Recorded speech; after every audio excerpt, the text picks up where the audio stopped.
Po poletnih počitnicah bo približno 76.400 dijakov ponovno sedlo v šolske klopi.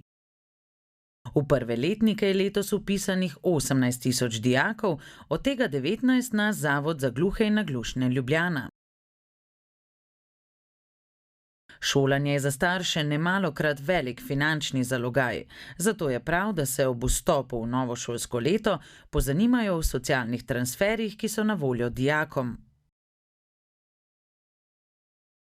Dijaki so upravičeni seveda do specifičnih pravic, ki so povezani z šolanjem, se pravi, da lahko dobijo državno štipendijo, za katero zaprosijo na pristojnem centru za socialno delo in se jim odmeri na podlagi izpolnjevanja kriterijev. Specifični prejemki, ki so vezani na šolajočo mladino v srednjem izobraževanju, so potem vezani tudi na subvencijo prehrane in pa tudi na subvencijo prevoza.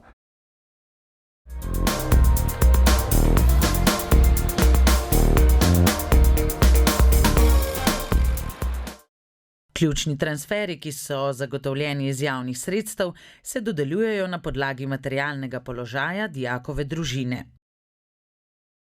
Za socialno pomoč, štipendije, varstveni dodatek, kot tudi za različne subvencije, so pristojni centri za socialno delo. Potem gre pa seveda za neke specifične pravice, ki so navezane tudi na obliko šolanja, ki so odvisne od tega, ali so dijaki vključeni v reden izobraževalni proces, se pravi, če obiskujejo običajne šole, ali pa so to dijaki, ki so vključeni v posebne izobraževalne ustanove, ki obravnavajo samo otroke s posebnimi potrebami, kjer je seveda tudi možna nastanitev, bivanje in drugačno kritje stroškov kot v rednih oddelkih rednih šol. Vsem dijakom, ki živijo več kot 2 kilometra od šole, pripada subvencioniran prevoz. Z učbeniškim skladom si lahko omilijo stroške nakupa učbenikov. Za posamezni letnik bo letos potrebno odšteti od 50 do 200 evrov. Glede na višino družinskih mesečnih dohodkov so upravičeni do subvencionirane malice in državne štipendije. Letos je država prvič razpisala 100 štipendij za deficitarne poklice. Zanje se lahko potegujejo tudi dijaki Zavoda za gluhe in naglušne Ljubljana. Dijaki invalidi, ki dobivajo nekakšne štipendije, torej Zoisove oziroma državne, pripada tudi dodatek 50 evrov vsak mesec. Šola ni vedno zgolj hram učenosti, pač pa se lahko pojavi tudi kakšen problem.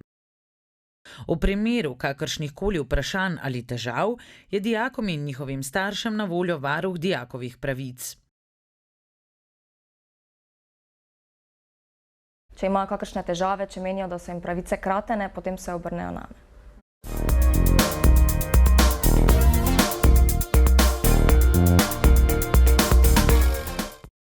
In kakšne so želje za vse dijake v novem šolskem letu?